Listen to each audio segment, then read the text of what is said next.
we're just going to get started. I am Lori Howard. I want to welcome you to the Executive Ascent. This is a live Q&A discussion for tech exec careers and career success. So thanks for carving time out of your schedule to join me today. My goal is to answer any questions you have regarding your career in tech,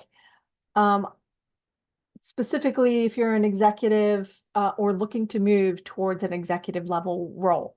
So here's what we're going to talk about today. I just want to start by telling you a little bit about me, and then we're going to dive into questions you may have. So I started out in technology. For those of you who don't know me, my career turns out spanned the tail end, and really, I didn't look to see when the third industrial revolution started. I thought that would make me sad and depressed, but I discovered a couple of years ago that my tech career ended with the end of the third industrial revolution. I started out with a degree in engineering. I have a minor in computer science, and then I worked in tech directly. I worked for startups. I worked for very large organizations. I worked in a variety of industries. I was a developer, programmer, project manager, PMO leader, ultimately worked my way up to vice president, reporting to the C-suite, to a CIO. And then I felt like I wanted to do something else and take something else on. Throughout my career up to that point, what happened was that I would have coworkers, friends, staff, staff reporting to other people who would come to me on a regular basis with their career challenges and job challenges, and I would help them. And I helped them to get results. Then in 2006, in the midst of a merger acquisition, I ended up leaving my corporate role in tech. I signed my first client by the end of the year. And in 2007, I launched my executive coaching business full time. And based on my own experience, gaining visibility, getting promoted, along with the successes of those I helped along the way, I developed and tested a strategy and a methodology to help executives and others in tech more specifically, but it works for others as well, to identify and land their perfect fit next job. For over 15 years now, I have been helping hundreds and hundreds of clients and leaders and executives in tech roles and a variety of industries to find and land their epic job. And apparently I have this slide in here twice. So what I want to talk about today, and I'm going to talk about a couple of things briefly, and then we are going to dive into your specific questions regarding anything related to your job, your career, or even a job search. So I want to talk a little bit about networking with LinkedIn. Most people think about networking with LinkedIn as something you do specifically when you're looking for a job. So that's when everybody, when they think they might want to look for something, they rush out to LinkedIn, update some things, and then hope to get opportunities coming their way.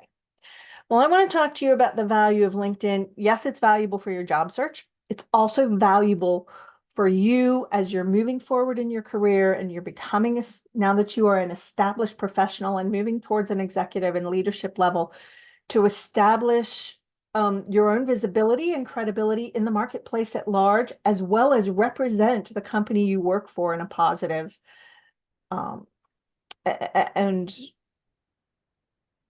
in a way that earns you additional credibility.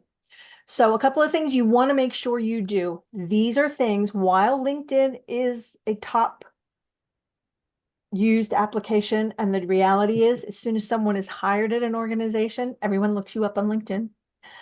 As soon as you're looking, if you're looking at jobs, people look you up on LinkedIn. If someone meets you at work, first thing they do is look you up on LinkedIn. They want to know more about you. They want to see a little bit about you. So you want to make sure that showcases you in the best way possible. So what are a couple of things to do that? Well, I just gave you a couple of tips that are valuable whether you're working and looking to build a career within your company or you are externally looking for new opportunities. First thing you want to do is update your profile. The most important sections are your headline and about section. So if you have time for nothing else, you want to make sure that you're looking at those. The most important thing in those, and I've simplified this down. I know you get a lot of advice about this. There's a lot of tips all over the place.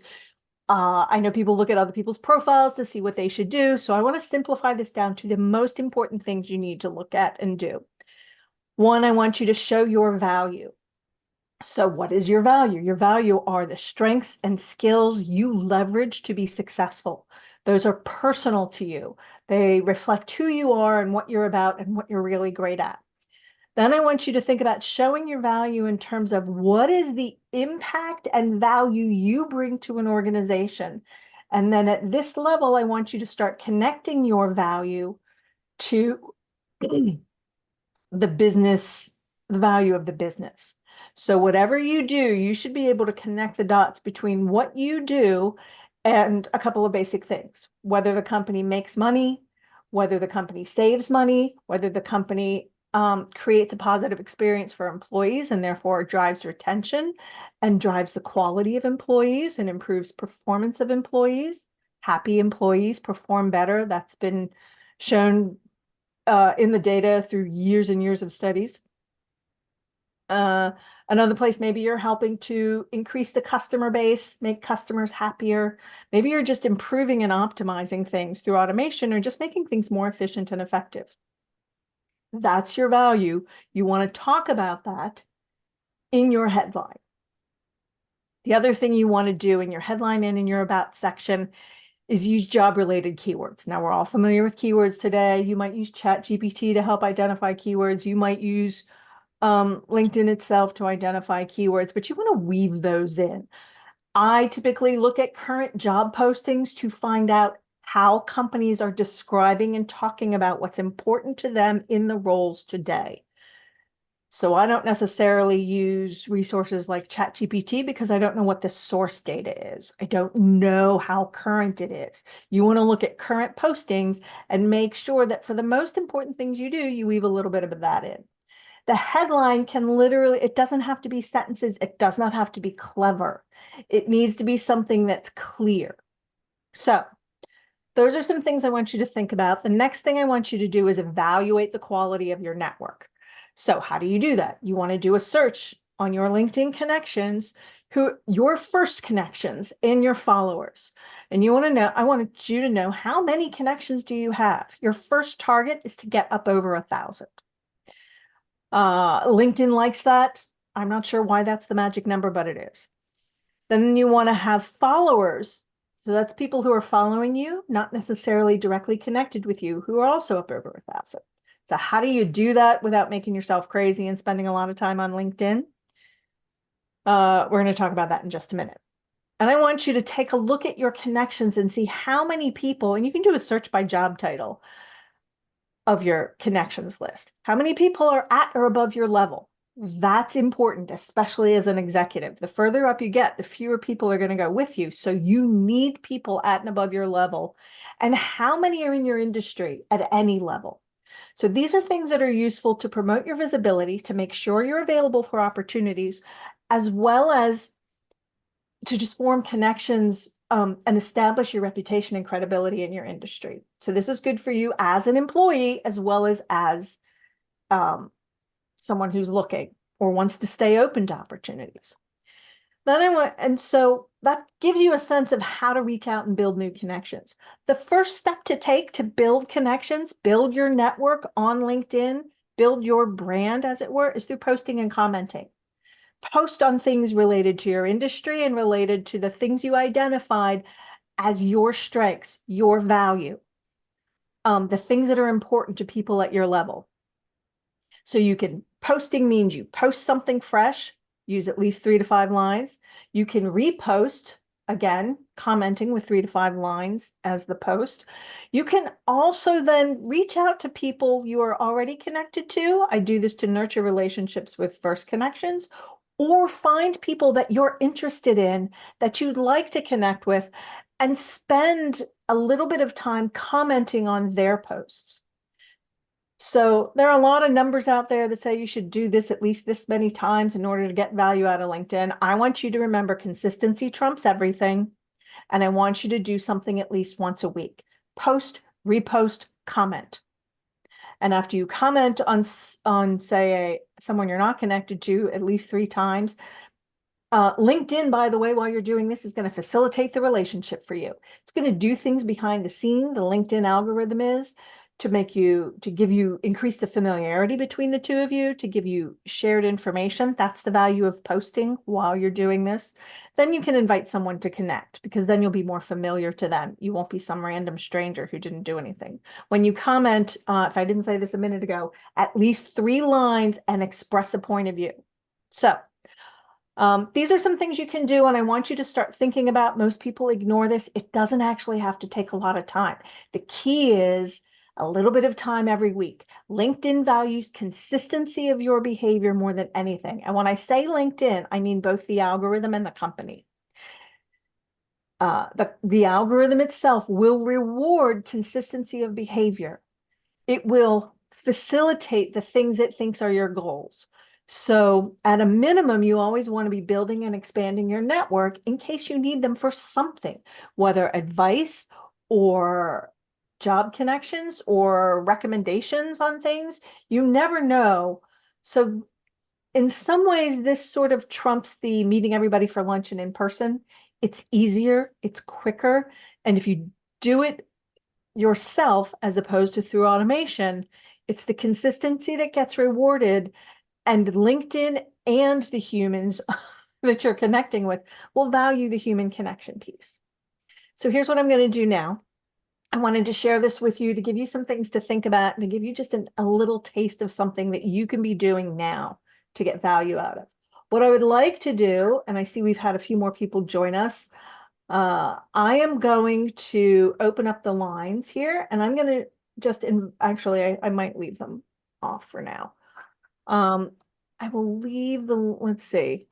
I was playing with this LinkedIn feature. So what I want to do is switch to a more open format here. If I can figure out how to, I think if I just stop sharing. There we go. Now I'd like to invite you to join me if you want. I am recording this. So it's up to you if you want to join me on camera or not, but I'd love to at least hear what questions you have. You can enter them in the chat if you're more comfortable with that, or join me on camera and ask any questions you have related to your job search, career. And I'm going to give you a memo because I didn't actually give you time up front to think about it. Hello, So, Lori. Here. Great. I do have a question. You mentioned on LinkedIn, and this is going to be very specific to LinkedIn, Okay. but evaluating your network. Yep. Those who are at or above your level. Yep. And I know that LinkedIn has some filters for your network. I don't think there's a filter for that, right? If you're at So what I recommend, yeah, I'm going to just jump in. So what Yeah, I go want ahead. you to do is when you go to LinkedIn and you go to the connections and you click, I think there's an all filters, something about see Yeah, all filters. So you're going to scroll all the way down. So in addition to the predefined filters, you're going to use the job title as the way to screen people at and above your level. And what I would do is just go in and start with VP. LinkedIn's pretty good about knowing vice president and VP are the same. I would look at director, VP, CIO, COO, and just use the job title as a way to get a quick assessment of how many people are. And I would just use those basic titles. I know that titles are all over the place. I know that it's not necessarily consistent. So while yes, you're right, you can't do a search straight up for level. You can go in to the job title, and just the other day I was working with a client and we literally just started searching for chief to get all the C-suite titles. gotcha. Um, Okay. I tend to go, LinkedIn search engine is so bad that I tend to use as few words as possible, and I'm willing to sift through the noise most of the time. Okay. But that's And what I would do. yeah, okay. And thank you for that. And you had said hitting 1,000 or so on your first degree connections is a target for everyone, Yes. right? I will, I've hit that number at this point, luckily. Okay, super. It took some work. Yeah. It just, so if anybody out there isn't at 1,000 yet, it takes some work to do. Yes. And then with regard to evaluating, um, those who are, either at or above your level via job title, Yeah. is there a similar target, or is there a Well, purpose for I that? liked, yeah, I like to have a hardy number in there. So I'm looking at, um, if you have several hundred, I feel like that's good.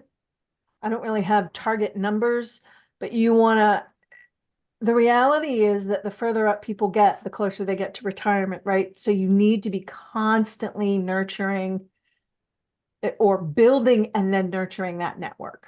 Yeah. Right. So while you could go out today, if you went out in 2 months without you doing anything, the number will drop on its own just because people move on.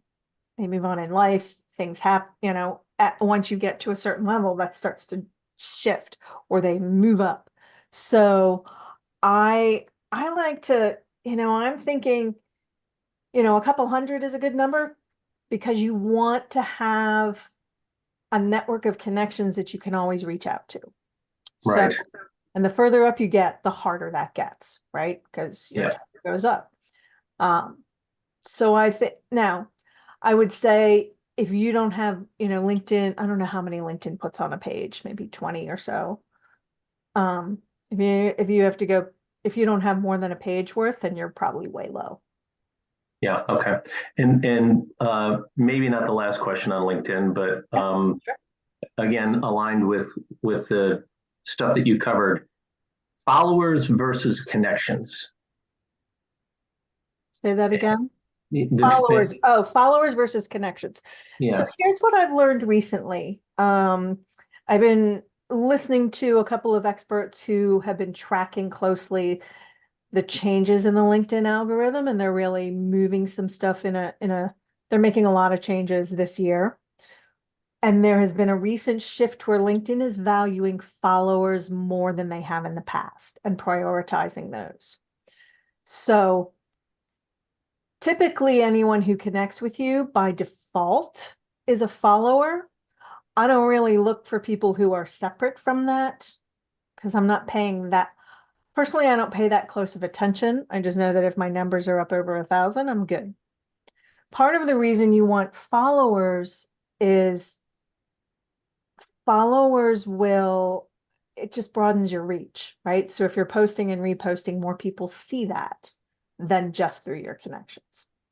Um, So, in terms of attracting followers, one of the recommendations that I've been applying and that that I learned from someone is to put a signature essentially in everything I post that says, "Hey, this is who I am. Here's a one-line description of me, and if you really like this, follow me."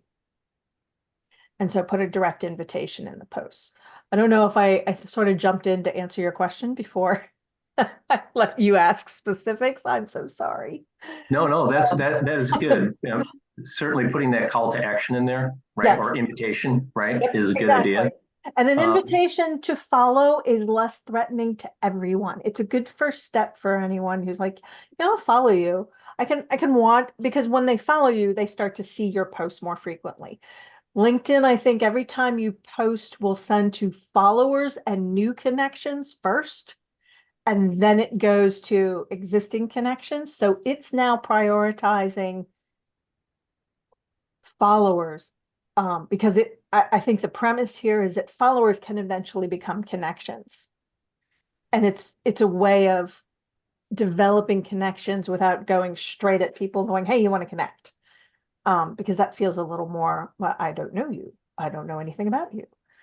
Um, and it slows down some of the automation, I think, in terms of what the effectiveness of using automation. Maybe.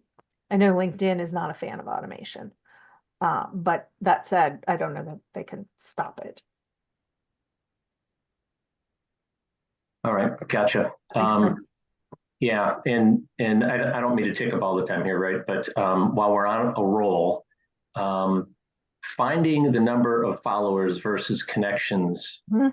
is not simple. It's not, if you go to, let's I see, think you have to go to a post that you've done, and it'll tell you the number of uh, followers. no, you can go to my network, the little my network button. There's a place where you can see your connections. Right below that, there's a thing for following and followers. Also, you should be able to see them on your own profile. Yeah. So when I click on my network, they've changed it fairly recently, and Yeah. you have to go to manage your network. Yeah, I have that show up half the time and half the time it doesn't. And I don't Yeah, know why. and I also, it doesn't give me followers. So it doesn't. What it, oh, no.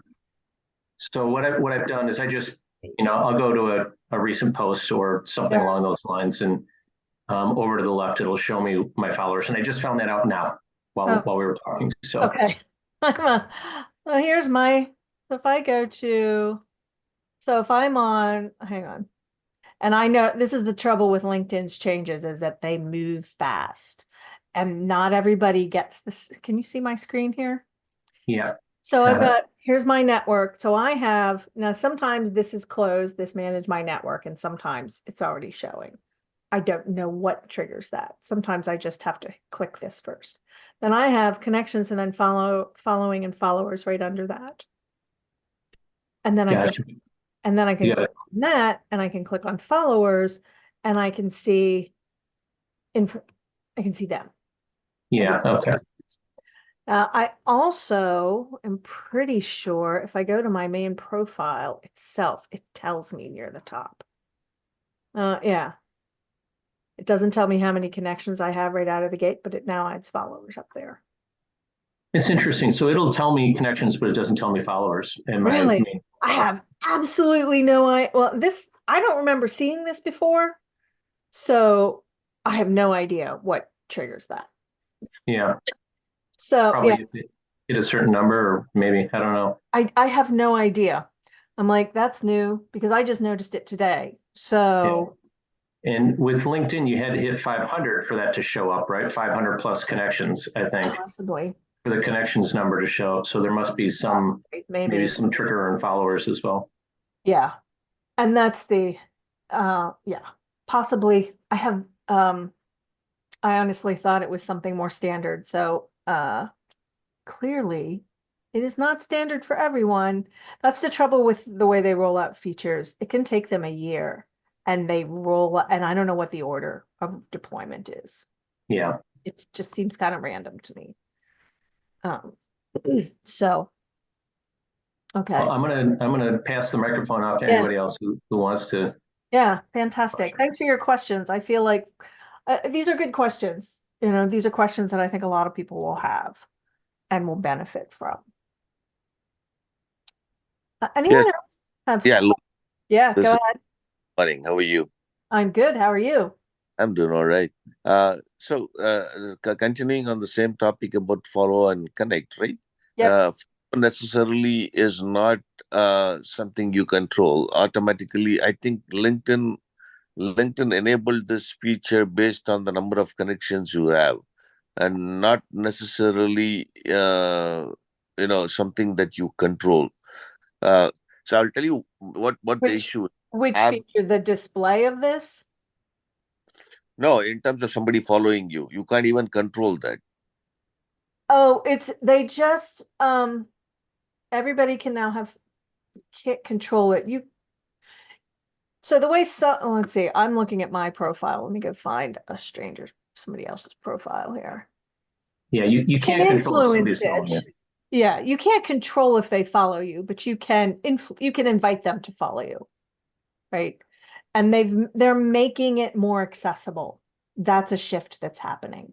And I don't know how that's unfolding. Let me just go grab this person's. So what I know is that the way that somebody follows you, so they can follow you one of two ways. And I don't know how this person's profile is set up. So now we are connections. So there is a place, so you either have to click more on someone's profile and go to follow and click following. Sometimes there's a button in here, sometimes not. Or someone can click on your little bell right here. And Right. when you click on this bell, that's how they We follow. can't, we can't see your screen. Oh, I'm so sorry. Thank you. Let me do that again. So I have pulled open someone's profile here. The way you get to, so now this is a first connection, so I'm not sure that I have the same options as a stranger. But under more, you can either connect or follow or both. Right. My question And is, there's a little bell here that people can click on to follow you, which is what? Because if I click on this bell, I'll be following. Okay. So, and that happens with everyone's profile. They should all have a little bell there, which is completely not intuitive as to what that might be, or that you could click on it unless you already know. Okay, so you had, now did you have? yes. So my Go ahead. the question is, the number of followers, number of people who follow is not manageable. But at the same time, the connect request that you get within LinkedIn are the people that who wants to connect with you. The shift that now I see in LinkedIn is you get connect requests from so many different walks of people, like from students to Yep. whatnot across the globe. Is Yep. that something to be able to control? Because on average, I get about 20 to 30 requests a day. Now you have no influence over whether people are able to invite you. I don't think LinkedIn is changing it's changed. I mean, there used to be some things under settings and privacy. It is changing those, and I haven't looked at them. I was going to wait another couple of weeks and see what the current settings are, because I know things are changing in what you can limit and what you can allow people to access or invite you to. For the most part, I think well, there's probably a setting somewhere that says people can't invite you, but it's all in or all out, right? It's either everyone can invite me or I'm Yeah. saying, So yeah, my doubt is, the reason is the last few days I see a lot of requests that comes in, and I think it's yeah, AI driven, yep, and most of them are fake. Uh, yeah. So, and all you can really do is deny them, delete them, block them. If I get a lot of bogus, I get a lot of invitations by fake profiles or profiles I'm convinced are fake or just not legit things. right. If I think they're reaching out to me inappropriately because they're not who they say they are, because something feels fishy, I'll usually block. I won't respond to them by saying no. I will just delete the request to connect and I will block them. Sometimes I'll go to the trouble of reporting the profile to LinkedIn and letting LinkedIn figure out if it's real or not. Gotcha. That's Okay. all you can, those are really your only options. So yes, I agree. I've seen a lot of fake profiles reach out. So far, they're usually accompanied by, "Hello, Lori, I'd love to connect with you." No, you don't. No. Or, Yeah, that right, seems to be, it's like this familiar message, but it has nothing to do with anything. I'm like, no. it seems to have increased a lot lately, right? Oh, yeah.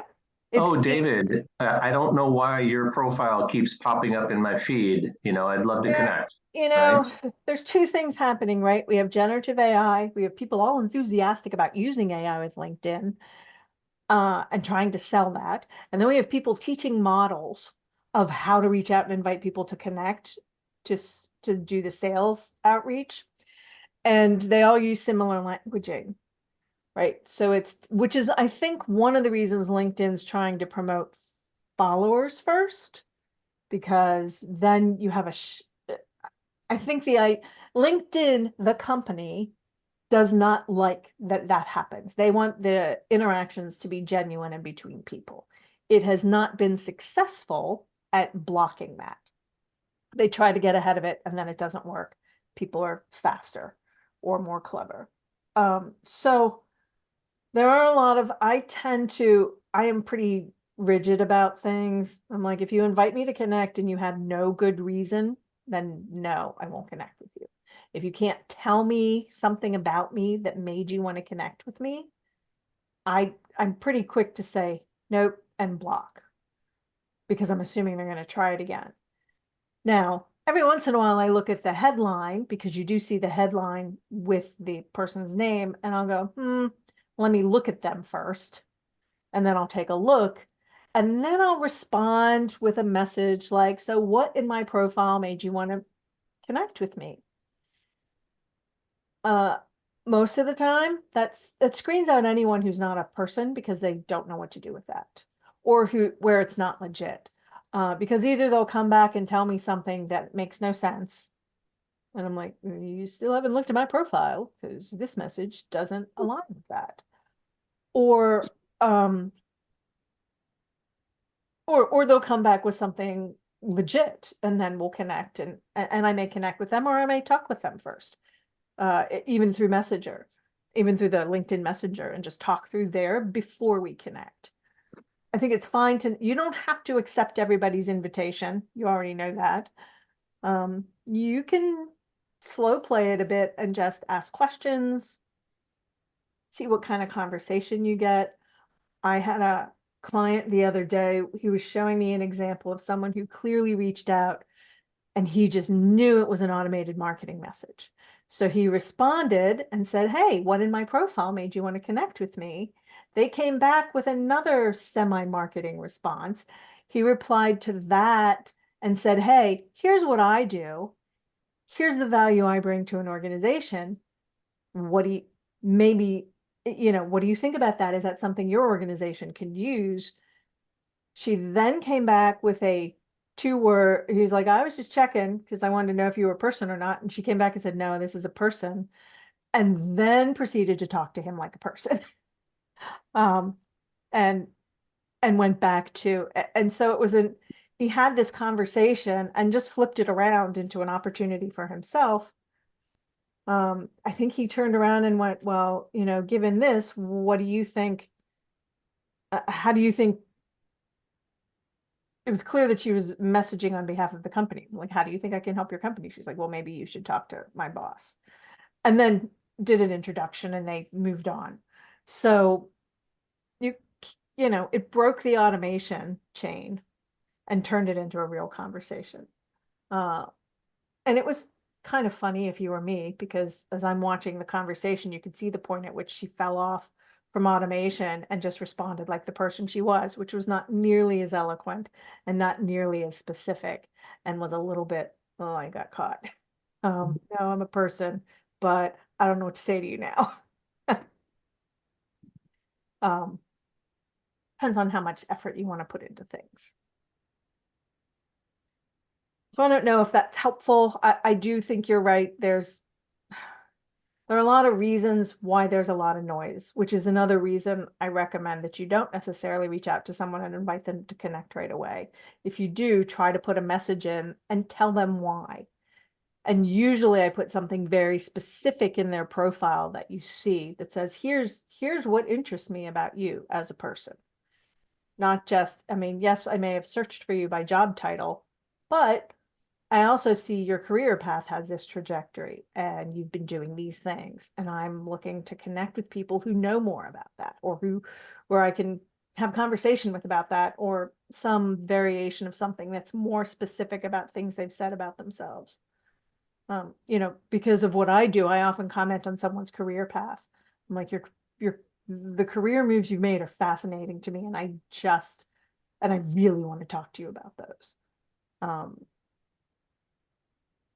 Or I might not even say I want to talk to you about them at the first invitation to connect. I might just say I want to connect and slowly work my way in. Is that helpful at all? Yeah, it is. I have one follow-up question for that too. Yep. I also see as a trend now, certain forums basically post some polling messages, right? Mm-hmm. And I mean, lately I see a surge in. Oh, I lost you. a surge in the number of polls that you see. Oh, Yeah. And if you accidentally respond to some of them, thinking that it's genuine, um, then there is a follow up constant nagging messages that keeps popping up. And it's very difficult to filter out which one is real and which one is not when you start getting messages. Is polling should be completely avoided, or is it okay to poll and ignore the messages if I don't see? you could ignore the messages. I mean, it's very difficult to tell. One of the things I see as a weakness in LinkedIn is they haven't given us as users enough control over the messaging so that we can't quickly flag something as spam. We can't organize it. We can't do anything except sift through the noise. And unfortunately, there's noise to sift through and there's valuable stuff. I mean, there is a whole marketing strategy of using polls and then following up with people who respond. I mean, I tend to ignore. I used to respond to things. Now I just ignore the stuff. My inbox is as full as yours of just noise. And so I'll do a quick scan, see if there's anything. I try to archive it or delete it if it's noise, just to get it out of my way. But there's not much. There's still enough good stuff in there from my perspective and enough value that I don't want to not use it. Gotcha. Okay. Yeah. So mostly I'm saying I feel your pain. I share your pain. I agree that LinkedIn doesn't give us enough good options. And there are legitimate polls and there are waste of time polls. And I've had some people do polls where I'm like, I want to see the results. And then they tag me later and go, here are the results. And that's it. They're sharing their data. I'm like, oh, that was really interesting. That was helpful to see. And then there are lots of people out there creating noise.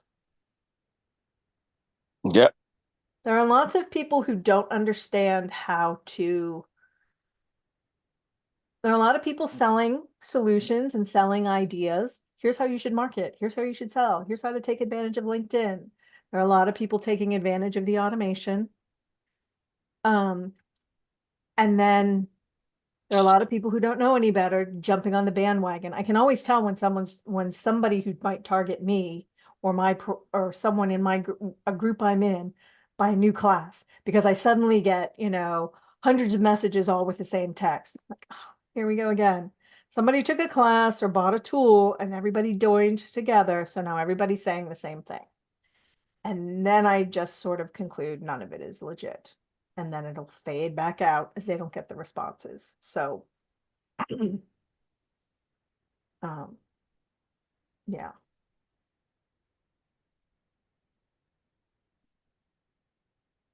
One thing you said, you can't control followers, you can influence followers. So you can invite people to follow you through your posts, through your comments. Mm-hmm. Posts. It's not the same as, and you can follow others, and sometimes people follow back. LinkedIn encourages that. So LinkedIn, when someone follows you or you follow them, or when you connect with someone, the LinkedIn algorithm facilitates some things behind the scenes. And that's what makes this all worth the extra effort. And LinkedIn is looking for, and it does tend to reward people who are doing good things. And it doesn't, if it can figure out that someone's using automation, you don't get as many sort of what I think of as LinkedIn points for doing the right thing. So.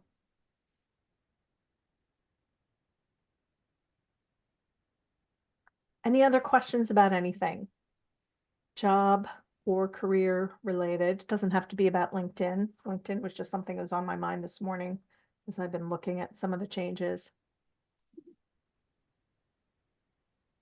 Yeah, networking is a bitch. It is. And it is one of the reasons that I like using LinkedIn for this. Because as much of a pain as these things are, it is. So I don't like going to networking events. I don't like meeting having to figure out how to meet strangers and turn them into something useful, and turn them into useful, good relationships. It's exhausting. It is time consuming. This takes less time. There was one of the reasons I talk a lot about LinkedIn is not because I'm a huge LinkedIn fan. I think, like many things, it's one of the things Microsoft does really well. And until someone comes in and competes who also does really well, this is what we have. This is what most people end up using. When it comes to networking, there was a study that was released, I think, the end of 2022. And then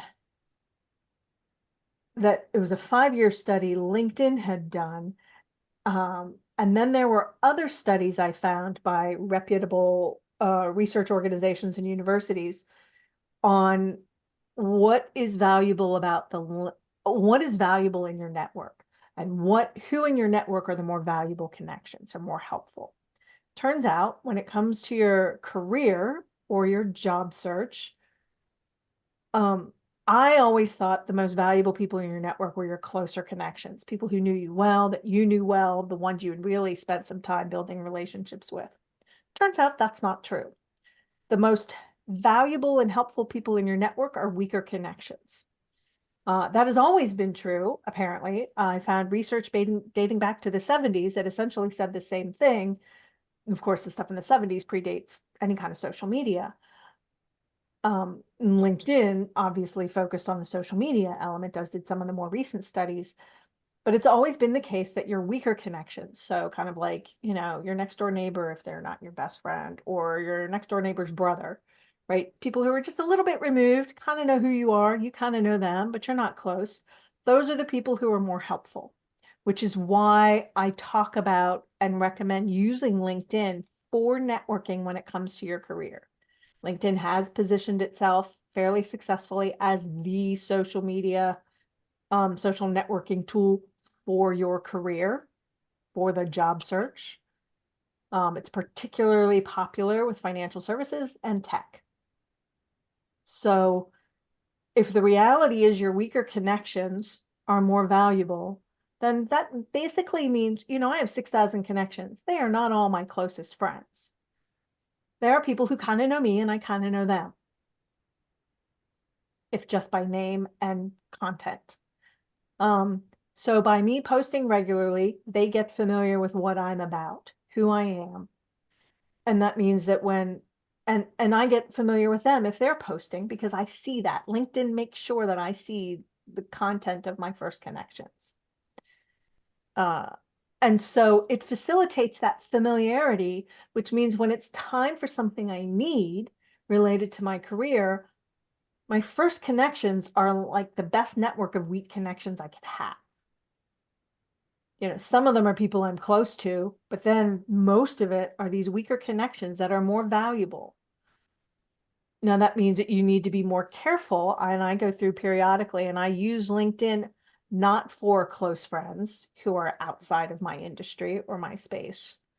So I remove connections intentionally, and then I add connections intentionally to build up the right kind of network for me to get what I need professionally when I need it, and for me to be able to help people who might want my help when they need it. And the same is true for you. And that's what's it's this weaker connection. And LinkedIn, unlike in the real world, you may never get to know your neighbor's second cousin.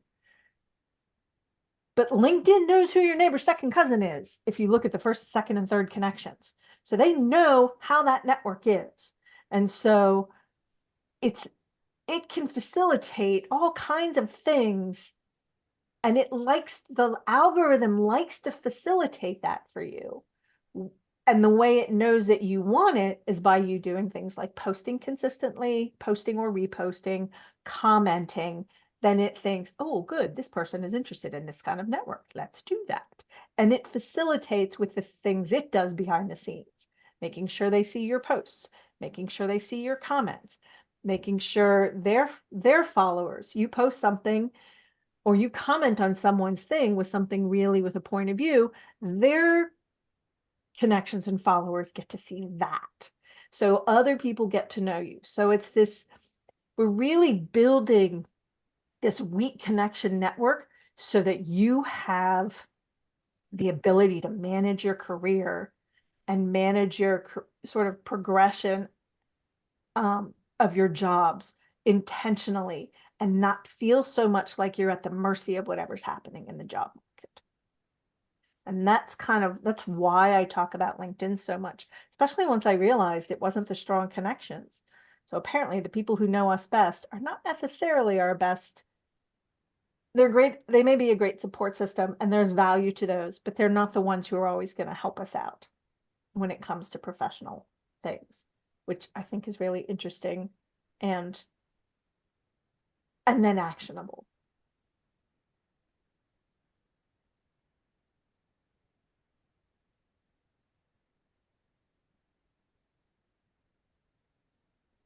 So, any other questions, thoughts on networking, anything related to career development? So just one follow-up question, Laurie. Sure. Courses, recently I've done some courses which I want to reflect on my LinkedIn page as well as on my profile. Yep. What's the best way to highlight them?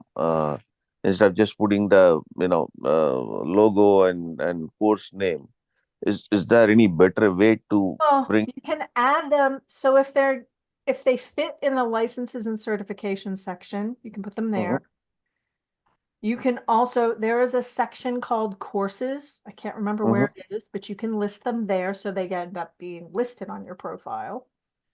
I wanted to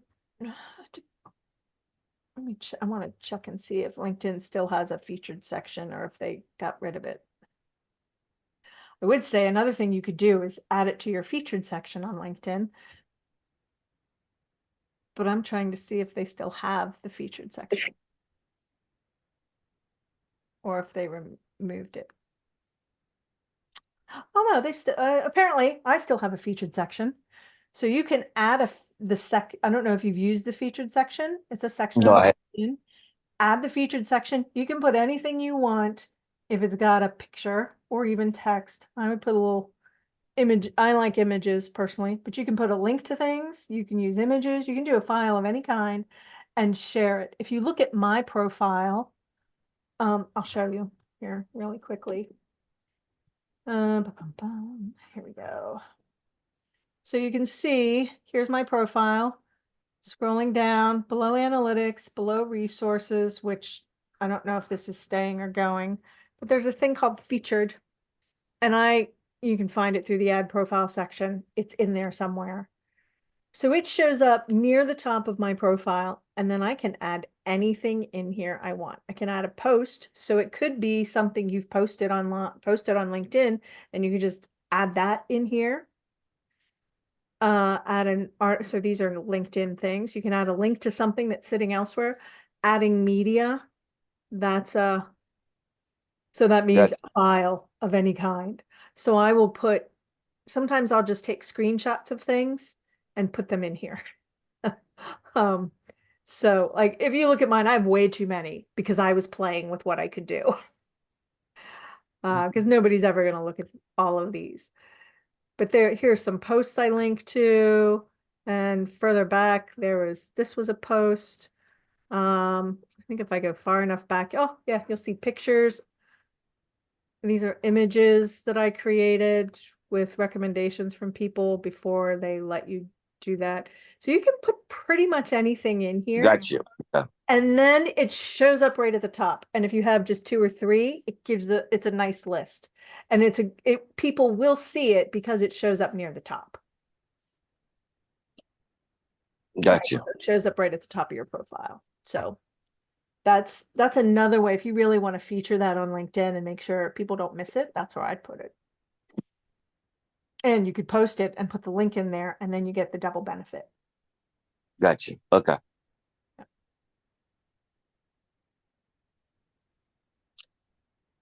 All right, we have just a couple of minutes left here. Does anybody else have any questions about anything? Yeah, so I've got a question, Lori. What are you seeing in the job market today? So here's the trend I'm seeing. I'm seeing frequent, let me step back. Here's what's happening. Here's what's happening this year. I've seen several predictions of it, and then I'm seeing it play out. In the job market, there are several things happening, especially in tech, but in other areas. Companies have decided, and they're doing it, and it's a this year thing. They've always done some element of evaluating, making decisions based on the financial performance of things. The big tech companies started it, and it's carrying through a lot of industries in a lot of ways, but it's basically a frequent review of financial performance to decide, do we keep or cut this project, this program, this department, this thing. So we see frequent layoffs because companies across the board are making decisions more frequently throughout the year to keep or cut than they have. Usually they do it once a year. Typically it would show up at the end of the year, and we'd see the sort of December, January layoffs, and then it would quiet down. Now we're seeing it more frequently. I would keep in mind that every time there's a layoff, that means there is a, probably at least 80% of the time, there is a corresponding reinvestment of funds in something else. What you won't see in the news, because it's there's no press release on this, it's not as interesting of a story, but there will be hiring. So they're not moving employees from one side to another. They're going, oh, we don't want this, go. And they're reallocating funds to the new effort. And I don't know from a financial bookkeeping perspective, if that's, I have to think there's something beneficial about doing it that way.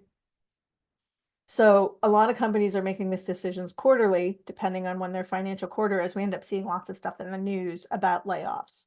So the layoffs, though, are typically accompanied by some additional investment. I'm also seeing that sort of layoff moves up and down. It's not just restricted to staff level, it's all the way up and down.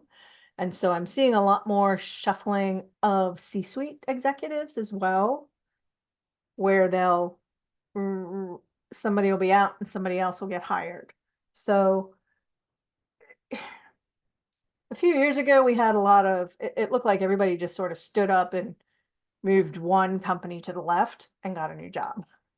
Now it's a little bit, it's not quite like that because we're cutting things and then we're introducing new things.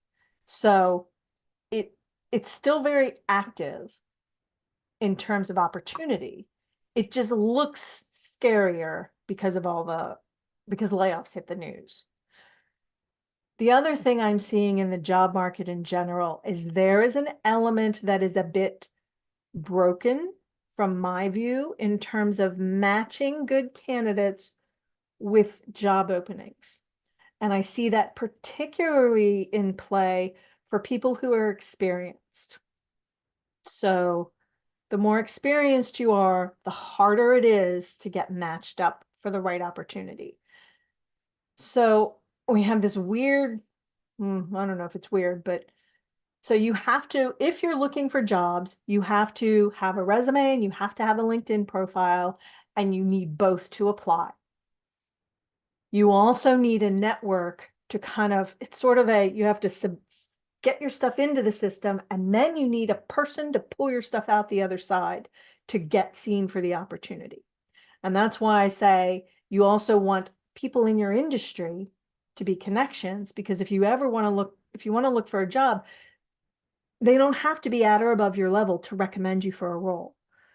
Company referrals can come from any employee, so you can get those from others. It doesn't have to be just senior level people. I'm seeing that, and my perspective on what's happening, my interpretation is that, right around the Great Recession, well, before the Great Recession, companies started outsourcing recruiting and hiring to HR. They were the ones who were to do it. Only, especially in tech and in other areas, then the Great Recession hit. And so even before that, we had people who didn't know what they were doing and didn't really know what the jobs were doing the screenings. Then the Great Recession hit, and suddenly we had endless resumes and an inability to screen that much volume. And that's when the ATS system started to take off, the application tracking systems that we all see in play now. So early days, lots of companies were using ATS systems to screen through things, only we took the process as managed by HR, who was delegated to junior HR people to do the screenings.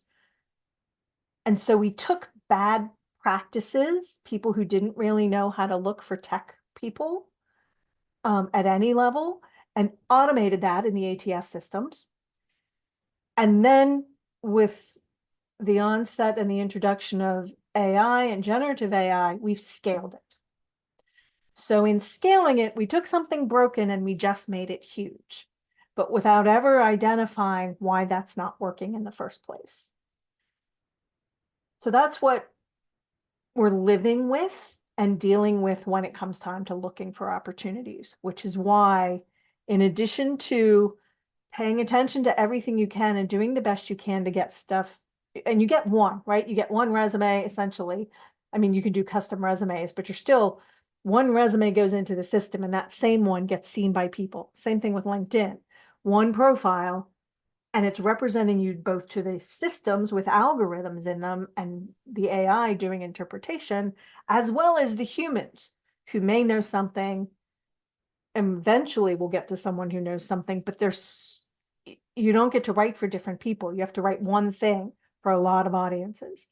And so that makes the creation of these things more challenging. And then you end up really needing to reactivate a network again to help you get through to the other side. In the past, a network could get you around that process, but they can't do that today.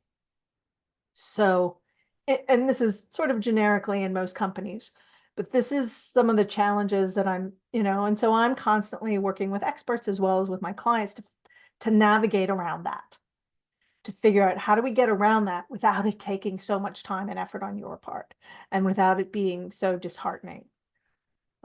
So it's kind of a mixed bag, lots of opportunities, lots of potential, lots of interesting things happening and lots of hiring.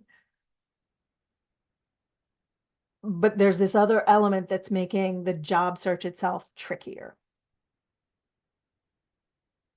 Okay, we're at the top of the hour. I'm hoping this was helpful for you. Yeah, this is good.